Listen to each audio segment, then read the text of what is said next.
तो बहुत सारा ऐसा होता है कि जो बेकिंग इंडस्ट्री है उसको लोग एज ए हॉबी स्टार्ट करते हैं, लेकिन आप उसको इंटरनेशनल लेवल तक लेके गए। जी। तो ये आपका भी ऐसे हॉबी का था या पहले से आपका ये ड्रीम था? और वीडियो स्टार्ट होने से पहले मैं एक बात बता दूं कि इस वीडियो के कुछ पार्ट हमने पहले रिलीज कर दिए हैं और कुछ और होने वाले हैं, तो मेरे चैनल को सब्सक्राइब कर लेना ताकि कोई भी वीडियो मिस ना हो। देखिए, ड्रीम तो बचपन से रहा है कि कुछ तो करना है। वो कुछ तो समझ नहीं आता था कि क्या करना है। फिर जॉब, पढ़ाई करी, बाहर रह के पढ़ाई करी। पढ़ाई करने के बाद तो यही होता है ना ट्रेडिशन कि आपको कुछ ना कुछ जॉब करना है। राइट। तो मैंने भी बहुत पैशनेट होके जॉब किया, मतलब सब कुछ भूल के जॉब किया, बहुत अच्छा जॉब किया, बहुत अच्छे से सेटल था करियर। बट फिर भी कुछ ना कुछ था कि नहीं करना है। फिर ये बिजनेस अपॉर्चुनिटी मिला मुझे, मैंने बिजनेस स्टार्ट किया। ये घर से ही स्टार्ट किया, घर से थोड़ा थोड़ा थोड़ा थोड़ा करने के बाद लोगों को आजकल लगता है कि ये सब चीजें सिर्फ घर में लिमिटेड रह गई हैं, बट नहीं, इट्स अ होल एक इंडस्ट्री है ये, जिसमें आप आपका क्रिएशन शो कर सकते हैं, आप बहुत कुछ सीख सकते हैं, सिखा सकते हैं। मैंने वही किया। मेरा मोटिव था कि मेरा जो क्रिएशन है वो एक लिमिटेड एरिया में ना रखूं। तो मैंने इसी तरह से उसको नेशनल इंटरनेशनल लेवल पे शोकेस करना चालू किया। धीरे धीरे बहुत सारी चीजें घर पे प्रैक्टिस करी। प्रैक्टिस करने के बाद बाहर शोकेस करना चालू किया और मुझे सपोर्ट मिला मेरे क्लाइंट से। ओके। क्लाइंट मुझे हमेशा मोटिवेट करते रहे कि मैम आप बहुत अच्छा काम करते हैं, क्यों ना आप एक स्टोर स्टार्ट करें, क्यों ना आप एक आगे जाके कुछ करें। तो मोटिवेशन मुझे क्लाइंट से मिलता रहा। इसी तरह से मैं ना इंटरनेशनल लेवल पे, जब मुझे पता चला कि इंटरनेशनल लेवल पे भी चीज़ें होती हैं, तो मैंने इंटरनेशनली स्टार्ट किया करना। मुझे भगवान ने मौका दिया करने का, तो मैंने वहाँ भी शोकेस किया। और अभी मैंने मलेशिया में वर्ल्ड कप में पार्टिसिपेट किया। फिर वहाँ दुनिया भर से लोग आए थे। तो पहले तो ऐसे था कि नहीं, मतलब इंटरनेशनली जाना, हम छोटी सी जगह से हैं, छोटा छोटा काम करते हैं, बट कैसे प्रेजेंट करेंगे वहाँ। क्या इवेंट था वहाँ पे?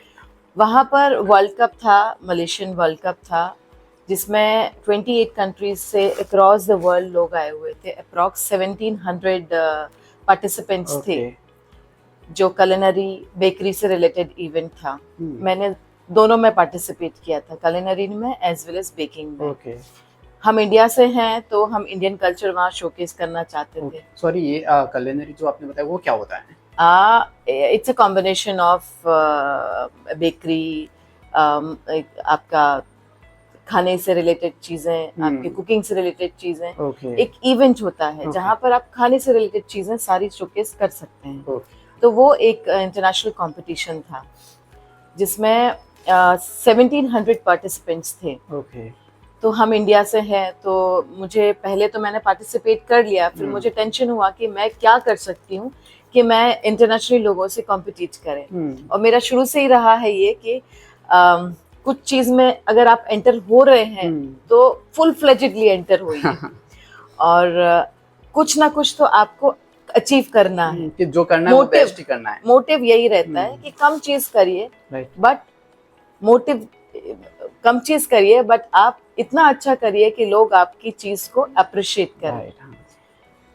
तो अभी पार्ट ये था कि इंडिया से हैं आप, तो आपको क्या वहां पर करना है। तो मैंने वेडिंग केक में पार्ट लिया था। हमारे इंडियन कल्चर की जो वेडिंग होती है, मैं वहाँ वो शो करना चाहती थी। तो मैंने अपना पूरा जो मास्टरपीस था उसको इंडियन कल्चर से रिप्रेजेंट किया, हमारी संस्कृति रिप्रेजेंट करी उसमें। हमारा जो कल्चर में सबसे पहले जो प्रेम विवाह बोलते हैं जिसको, लव मैरिज, शिव और पार्वती का हुआ था। तो मैंने वो शोकेस किया उसमें, शिव पार्वती का विवाह शोकेस किया। तो लोगों ने बहुत अप्रिशिएट किया वहाँ पे। और सारे कल्चर थे उसमें कि हमारी शादी में क्या क्या होता है। गणेश जी को हम आह्वान करते हैं पहले, और उसके बाद ढोल नगाड़े बजते हैं उसमें, हवन होता है। हमने उसमें रॉयल चीजें भी इंक्लूड करी थी, जैसे एलिफेंट होता है, घोड़े होते हैं, हाथी होते हैं, फिर मोर होती है, वो सारी शोकेस करी थी तो उसमें। ये सब आपने केक के ऊपर डेकोर किया था? जी मैंने सब कुछ डेकोरेट किया था। हम्म। फिर एक मंडप भी डेकोरेट किया था, एक गजीबो बनाया था जिसके अंदर ग्रूम ब्राइड बैठते हैं। ओके। तो ये सारी कल्चर हमने वहाँ पर शोकेस करे था। हम्म। वहाँ लोगों को इसका बहुत इम्पोर्टेंस पता चला कि किस तरह से इंडियन वेडिंग होती है। फिर मैंने उसको एक ट्विस्ट दिया था पान का, फ्लेवर का, ओके। क्योंकि हमारे इंडियन वेडिंग बिना पान के तो होती नहीं है। तो मैंने उसमें पान का फ्लेवर में वो केक बनाया था। तो उनको वो फ्लेवर रोज था, पान था, वो बहुत पसंद आया। तो आपने बैकएंड में बताया था कि आपको केक बनाने में 1 महीना लग गया। जी तो जी इतना जी। पेशेंस कैसे आप रखते हैं? मैंने पहले भी बताया कि सपोर्ट था सबका, घर में सबका सपोर्ट था, बच्चों का सपोर्ट था। 1 महीना डेडिकेटेडली लगी रही, तब जाके वो मास्टरपीस रेडी हुआ। और रेडी होने के बाद पैकेजिंग एक बहुत बड़ा टास्क था, यहाँ से मलेशिया लेके जाना एक बड़ा टास्क था, वो भी हमने करके दिखाया। फिर वहाँ जाके हमने उसको स्टैकिंग किया, तो एक बहुत लंबा प्रोसेस था, कैसे लेके गई वहाँ पर, स्टैकिंग किया और रखा वहाँ पे। फिर हमने कैटेगरी, दूसरी कैटेगरी में भी पार्ट लिया। ओके। इंडियन कल्चर का खाना।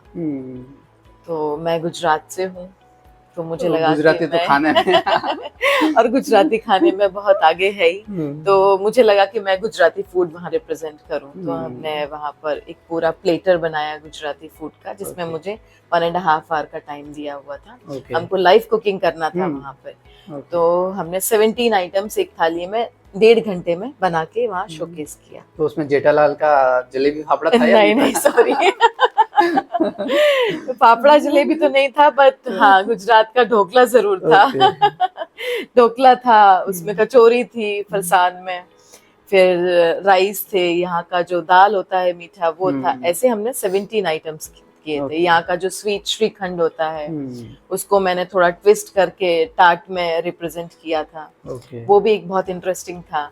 तो जब जजों ने खाया, सारे जजेस ने, तो उनको बहुत पसंद आया वो, कि मीठा भी और खट्टा भी, एक बैलेंस्ड फूड था वो।